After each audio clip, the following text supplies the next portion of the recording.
Assalamualaikum ya akhi ya ukhti. Assalamualaikum ya akhi ya ukhti. Bila hati terasa sedih, bila jiwa terasa hampa, mungkin kita sudahlah lupa berzikir tenangkan jiwa. Assalamualaikum ya akhi ya ukhti. Assalamualaikum ya akhi ya ukhti. Assalamualaikum. Assalamualaikum warahmatullahi wabarakatuh. Salam sejahtera bagi kita semua. Om Swastiastu, Namo Buddhaya, salam kebajikan. Marhaban ya Ramadan. Selamat datang bulan suci Ramadan. Bulan yang penuh berkah dan ampunan.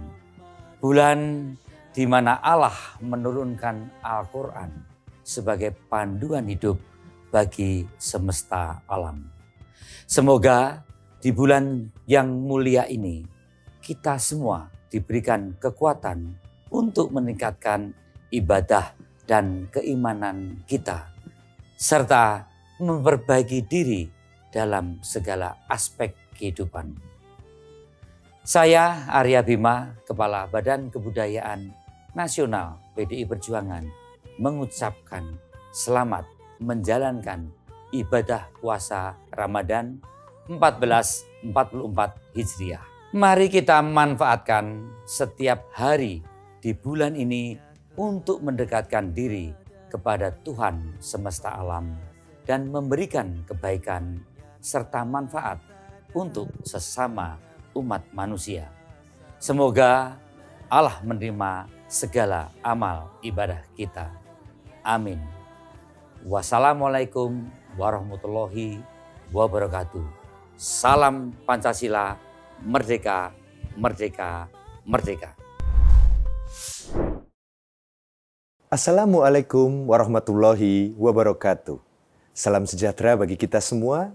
Salam, Om Swastiastu, Namo Buddhaya, salam kebajikan. Selamat pagi Sobat BKN dimanapun Anda berada. Senang rasanya pagi ini saya, Garda Maharsi, kembali menjumpai Anda semua dalam tayangan Inspirasi Ramadan edisi Sahur, yang merupakan persembahan dari Badan Kebudayaan Nasional PDI Perjuangan. Sebagai tontonan yang kita harapkan bersama, juga dapat menjadi tuntunan kita semua, baik dalam kehidupan sehari-hari maupun dalam kehidupan kita berbangsa dan bernegara. Telah banyak judul kitab yang diulas dalam program ini yang keseluruhannya tentu memegang makna besar masing-masing. Dan kali ini saya akan mengulas satu kitab berjudul Pemikiran Kiai Ahmad Dahlan, 7 Falsafah dan 7 Kelompok Ayat Al-Quran, di mana di dalamnya menjelaskan mengenai pandangan dan pemikiran Kiai Haji Ahmad Dahlan terhadap agama Islam. Telah hadir bersama saya Dr. Sukidi selaku cendekiawan Muslim yang selama kurang lebih 30 menit ke depan akan menemani kebersamaan kita di acara ini. Assalamualaikum, selamat malam. Selamat pagi. Dr. Sukidi. Waalaikumsalam Mas Bagaimana Garda. kabarnya? Alhamdulillah sehat Puasa selalu. lancar? Alhamdulillah. Alhamdulillah. Pak Dokter, pada kesempatan kali ini kita akan bicara tentang salah satu pemikiran dari Kiai Haji Ahmad Dahlan, khususnya tentang buku 7 Falsafah dan 17 Kelompok Ayat Al-Quran. Sebenarnya apa pemikiran Kiai Haji Ahmad Dahlan yang termaktub di dalam kitab ini, di dalam buku ini? Ya, itu pertanyaan bagus sekali Mas Marda. Mas Garda ya. Senang sekali bisa silaturahmi dengan Mas Garda pada momen yang istimewa ini, momen Ramadan. Dan kita mengkaji falsafah, pandangan hidup, dan sekaligus ajaran-ajaran yang selama ini dipraktekkan dan diteladankan oleh Kiai Haji Ahmad Dahlan. Nah, dalam bagian akhir buku ini, Kiai Hajid, salah satu murid Kiai Haji Ahmad Dahlan, beliau salah satu murid-murid yang lain adalah Kiai Haji Fakhruddin, Kiai Haji Suja. Jadi murid-murid ini dulu yang menimba ilmu dari Kiai Haji Ahmad Dahlan. Dan buku ini itu ditulis oleh muridnya langsung, karena ini bagian dari tradisi Islam, bahwa teaching metode pembelajaran itu biasanya ditulis oleh murid-muridnya. Karena Kiai Haji Ahmad Dahlan mengajarkan secara lisan. Dan ini yang disebut dalam tradisi Islam sebagai oral tradition of learning, tradisi pembelajaran yang dilakukan secara lisan.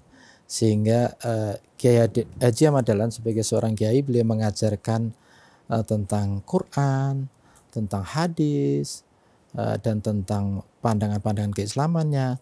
Murid-muridlah itulah yang mencatat, merekam, dan akhirnya menyebarluaskan. Sehingga Kiai Ahmad Dahlan memang tidak banyak menulis buku karena beliau lebih banyak bekerja nyata untuk rakyat dan umatnya. Tetapi dari hasil pengajaran Kiai Haji Ahmad Dahlan kepada umatnya itulah akhirnya direkam, disusun, dan dibuat menjadi buku ini. Salah satu pelajaran terpenting yang saya belajar dari Kiai Haji Ahmad Dahlan itu adalah di bagian akhir ini beliau mengutip seorang pembaharu Islam dari Iran, namanya Syekh Jamaluddin Al-Afghani. Sebenarnya nama aslinya itu Jamaluddin Al-Asadabadi. Jadi di daerah Iran, tapi sengaja dia menggunakan nama Afghani ini agar dia diterima luas di kalangan Sunni Islam. Jadi Afghani itu sebenarnya nama samaran Jamaluddin lah. Ini dia kutip dari Afghani itu satu pesan yang cukup relevan untuk konteks kita sekarang. Kata Afghani, sinar Islam tertutup oleh kaum muslimin. Nah, ini mengingatkan kita pada generasi yang hidup setelah Afghani, yaitu adalah Abduh, yang ketika dia ke Paris, dia kaget karena di Paris dia menemukan Islam tapi tidak melihat umat Islam. Ketika Abduh kembali ke Mesir, sebaliknya dia menemukan banyak sekali umat Islam tapi dia tidak menemukan Islam. Pesannya adalah persis seperti ini. Sinar Islam tertutup oleh kaum muslimin. Al-Islam mahjubun bil muslimin. Nah, itu memang menjadi spirit pembaruan di kalangan pembaru Islam yang melihat bahwa umat Islam ini tertinggal karena tidak mampu menangkap api Islam, kata Bung Karno. Api Islamnya itu tidak tertangkap. The spirit of Islam itu tidak mampu ditangkap. Spirit Islam yang menyuruh kita untuk menegakkan keadilan, menegakkan kesetaraan, menegakkan tentang etika kemanusiaan yang penuh welas asih, tentang spirit rasionalisme. Nah, itu yang hilang dari kehidupan umat Islam. Karena itu Kiai Haji Ahmad Dahlan yang menjadi seorang pembaru Islam, bagian dari mata rantai pembaruan Islam yang berkembang di dunia Islam, dan pembaruan di dunia Islam itu tiba ke Indonesia terutama karena Kiai Haji Ahmad Dahlan membaca karya-karya Abduh, membaca karya-karya Rosyid Ridho, dan dari situ beliau terinspirasi untuk juga menggelorakan spirit pembaruan Islam. Nah, jadi pada poin terakhir yang di bagian halaman akhir yang saya kutip itu, sinar Islam tertutup oleh kaum muslimin, itu menampilkan satu pesan bahwa Islam ini sekarang tertutupi oleh kelakuan umat Islam yang seringkali tidak mampu menjiwai spirit Islam yang berorientasi pada kesetaraan, keadilan, kemodernan, dan juga kemajuan itu sendiri.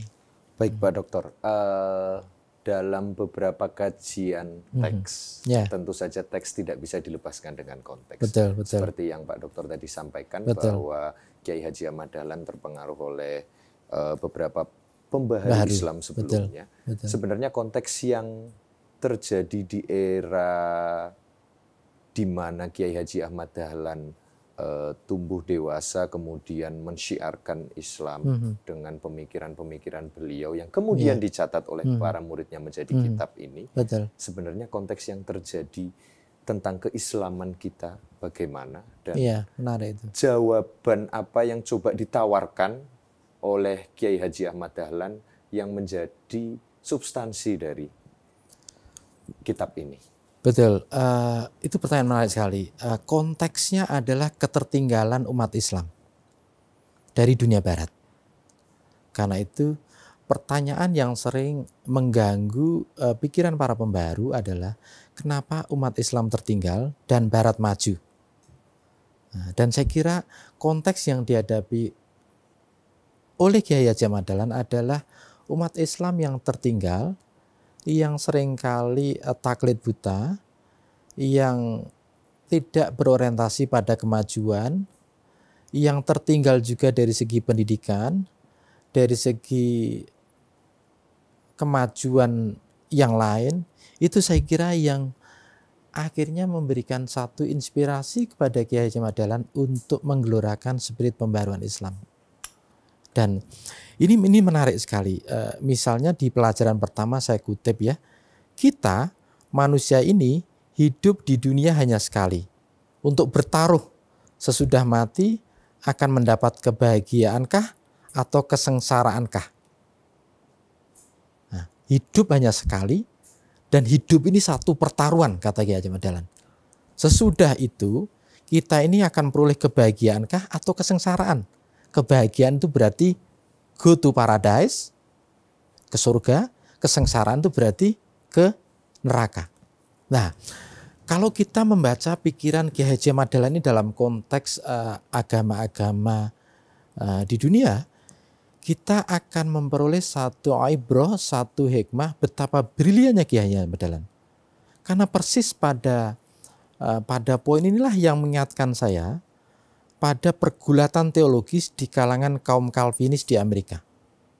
Amerika ini adalah negara Protestan, terutama didominasi oleh kelompok Calvinis. Nah, di kalangan Calvinis itu juga mengalami pergolakan yang mirip Kiai Ahmad Dahlan.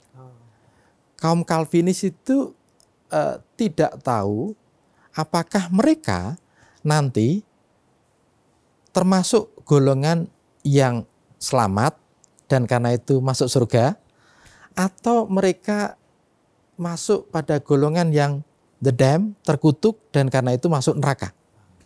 Jadi mereka mengalami satu ketidakpastian teologis. Lah, bagaimana salah satu cara untuk mengatasi ketidakpastian teologis ini adalah dengan cara sukses dan bekerja keras di dunia sini adalah penanda bahwa Tuhan memberkati mereka. Dalam istilah Benjamin Franklin, pendiri Amerika, a success in business is a sign of God blessing. Jadi kesuksesan di dunia bisnis itu pertanda Tuhan memberkati mereka. Dan karena itu mereka yakin masuk surga karena mereka orang-orang yang sukses di dunia sini. Nah, saya melihat Kiai Haji Ahmad Dahlan itu memiliki satu pandangan di mana hidup ini hanya sekali. Karena itu hidup itu satu pertaruhan. Kalau Anda gagal, maka Anda masuk neraka. Karena Anda berhasil, Anda selamat di dunia wal akhirah. Mengisi dan memaknai hidup itu sendiri bagaimana? Nah, itu pertanyaan lanjutan yang cukup menarik. Oleh Kiai Ahmad Dahlan, memaknai hidup itu adalah dengan bekerja, bekerja, dan bekerja. Karena itu yang bisa kita peroleh dari Kiai Ahmad Dahlan adalah karya. Dia bukan seorang pemikir yang berpikir begitu jelimet, bukan. Misalnya cara dia itu adalah dengan membangun rumah sakit, membangun PKU, membangun pendidikan. Itu menjadi satu tanda bahwa karya di bidang kemanusiaan, di bidang pendidikan, dan juga di bidang kemanusiaan itu pertanda bahwa dia itu adalah menjadi manusia yang selalu memberikan manfaat kemanusiaan kepada sebanyak mungkin orang. Dan itulah yang begitu bermakna dalam hidup Kiai Ahmad Dahlan, karena dia selalu berpikir tentang apa yang bisa dia dermabaktikan untuk umat manusia, untuk umat Islam, dan juga untuk negeri ini. Berarti dalam bahasa lain, mohon izin Pak Dokter saya membahasakan dengan bahasa lain. Jadi konteks pada waktu Kiai Haji Ahmad Dahlan hidup dan mensyiarkan pemikiran beliau, pemikiran keislaman beliau, ada ketertinggalan dan kemudian bagaimana keislaman bisa diturunkan di tahap di level sosial. Betul sekali, betul sekali. Kemudian tantangan yang sedang dihadapi zaman sekarang tentu saja berbeda, Pak Dokter. Betul, betul. Kira-kira sebenarnya apa tips and trick bagaimana kemudian kita bisa menghindari, kita bisa menjauhi masa-masa ketertinggalan tersebut dengan tantangan yang sudah berubah.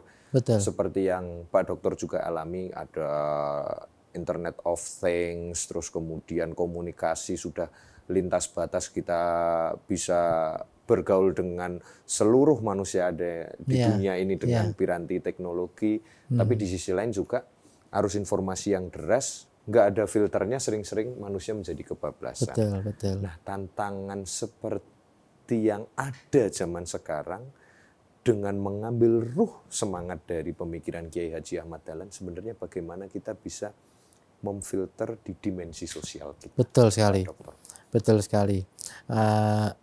Pertama, tentu saja yang dipikirkan dan sekaligus dikaryakan oleh Kiai Haji Ahmad Dahlan itu adalah selalu menumbuhkan bagaimana keimanan yang benar itu berkorelasi positif dengan amal kebajikan. Dan beliau menjiwai sekali betapa perintah untuk beriman kepada Tuhan itu selalu disertai dengan beramal yang mulia, yang indah, yang baik. Dan inilah yang sebenarnya diteladankan oleh Kiai Haji Ahmad Dahlan. Iman yang tidak menggerakkan pada kebajikan itu bukan Kiai Haji Ahmad Dahlan. Nah, iman Kiai Dahlan itu adalah iman yang mendorong untuk selalu berbuat kebajikan. Sehingga iman itu menghasilkan karya nyata. Seperti halnya dalam tradisi Calvinis di Amerika, keyakinan pada keselamatan yang ganda itu menimbulkan ketidakpastian teologis. Sehingga cara dia mengatasi itu adalah dengan beramal, bekerja, sukses, dan karena itu tanda Tuhan memberkati mereka. Begitu juga Kiai Ahmad Dahlan. Beliau selalu menerjemahkan bahwa bagaimana iman kita kepada Tuhan itu menumbuhkan etos kerja yang tinggi, amal kemanusiaan yang banyak, dan juga tak kalah pentingnya sikap welas asih kepada sesama. Dan ingat ya, satu pelajaran yang selalu diulang-ulang oleh Kiai Haji Ahmad Dahlan adalah ketika mengajarkan tentang siapakah di antara kalian yang menjadi pendusta agama, perusak agama. Ara'aital ladzi yukadzibu biddin. Dan itu cara Kiai Haji Ahmad Dahlan untuk memberikan bagaimana pesan Quran, pesan Tuhan ini selalu relevan dengan masalah kemanusiaan. Siapakah yang pendusta agama? Siapa yang pendusta agama? Siapa Pak Dokter? Siapa? Nah, kata Kiai Haji Ahmad Dahlan adalah mereka yang menghardik anak yatim. Ya.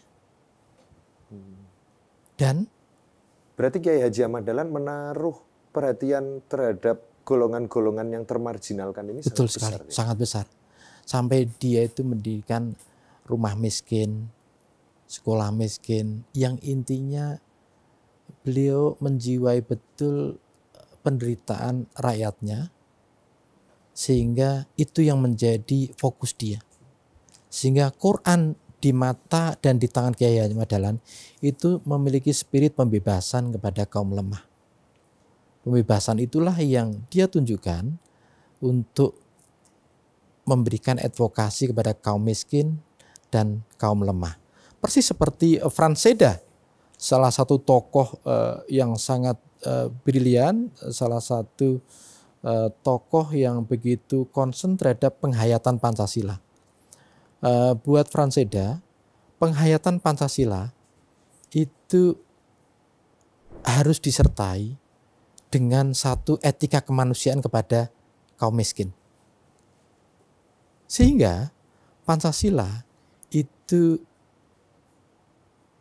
selalu hadir dan selalu terefleksikan pada penderitaan orang-orang miskin, dan Pancasila menjadi bintang penuntun untuk membebaskan mereka dari kungkungan kemiskinan itu. Ingat pidato Bung Karno pada 1 Juni 1945 bahwa tidak ada kemiskinan di alam Indonesia merdeka. Itu harapan Bung Karno, dan semangat untuk membebaskan mereka yang miskin itu adalah semangat Bung Karno, semangat Kiai Ahmad Dahlan, semangat Pancasila, dan semangat mereka dari berbagai tradisi agama yang berbeda.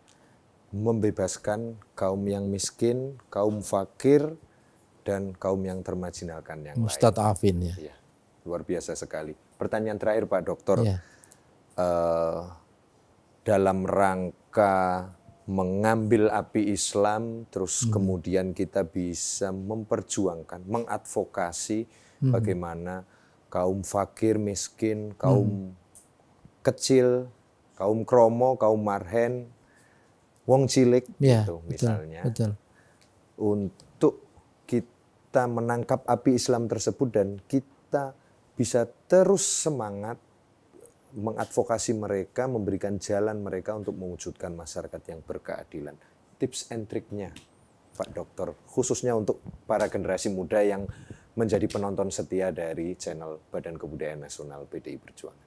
Iya, pertama tentu saja kita harus menjiwai bahwa setelah hampir 78 tahun Indonesia merdeka,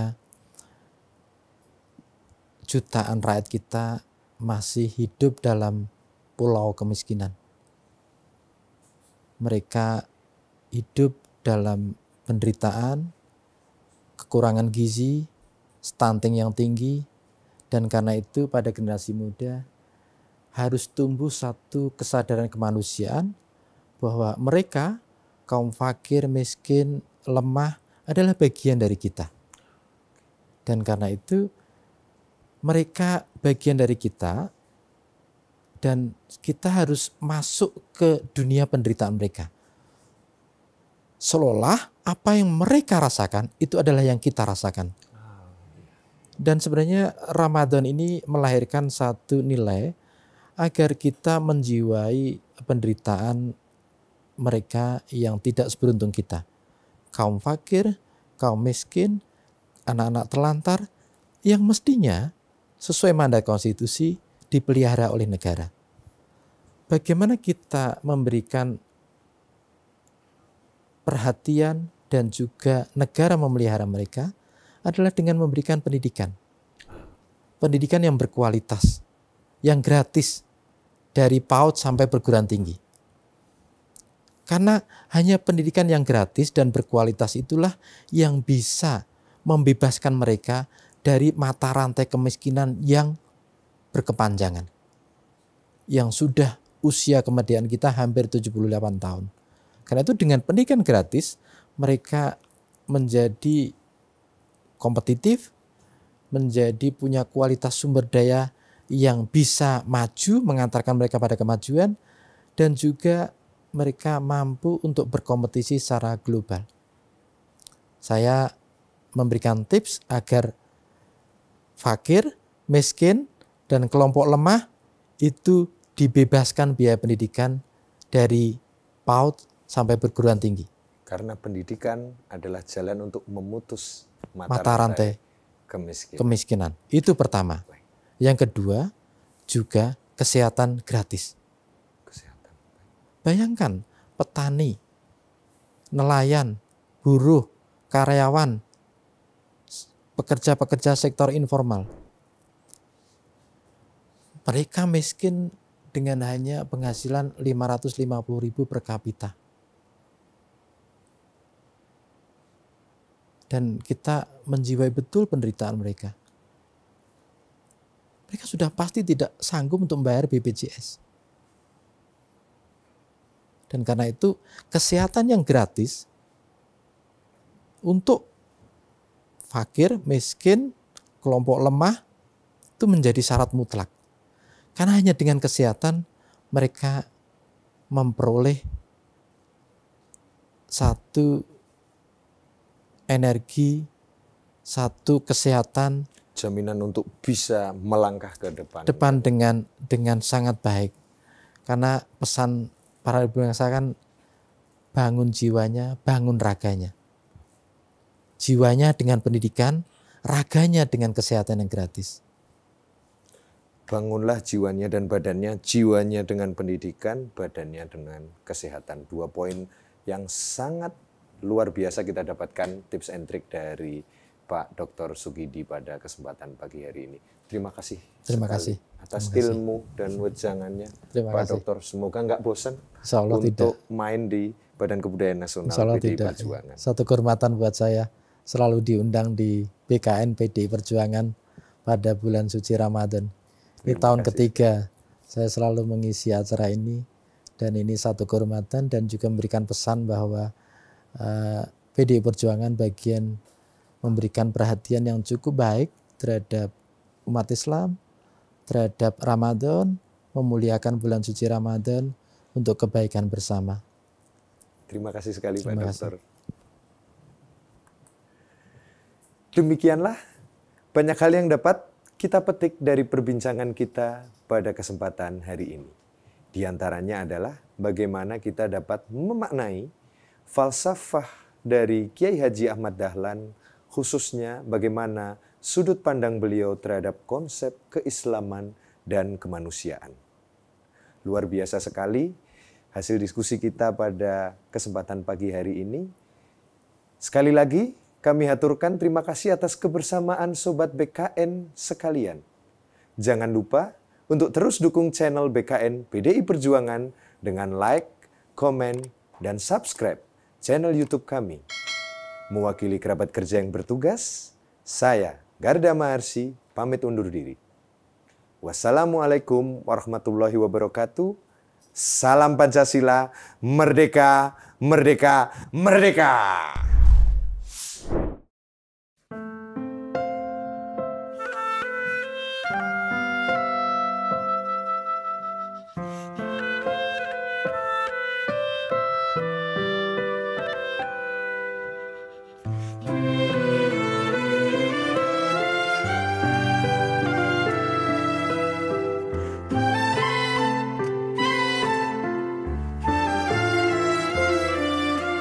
Allahumma salli ala Muhammad, ya Rabbi salli alaihi wasallim.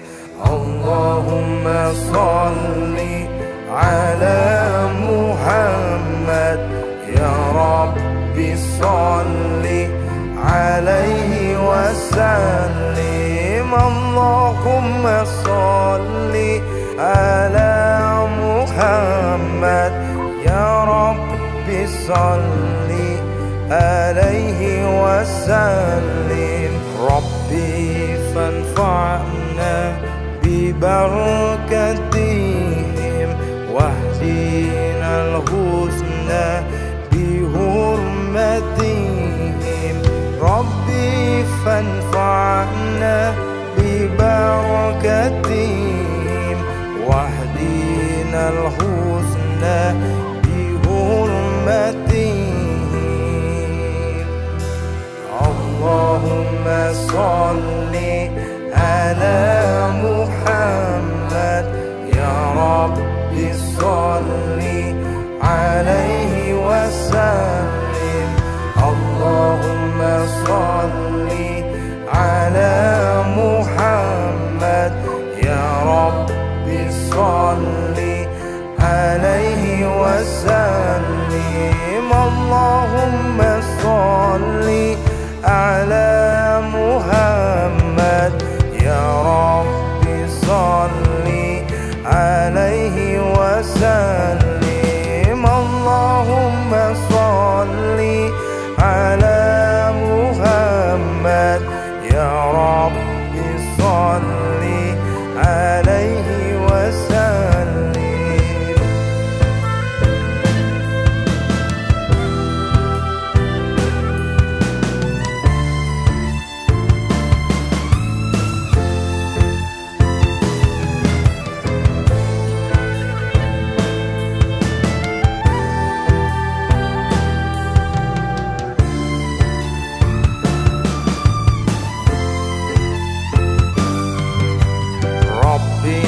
fanfa'na bi barakatihim wahdinal husna bi hurmatihim. Rabbi fanfa'na bi barakatihim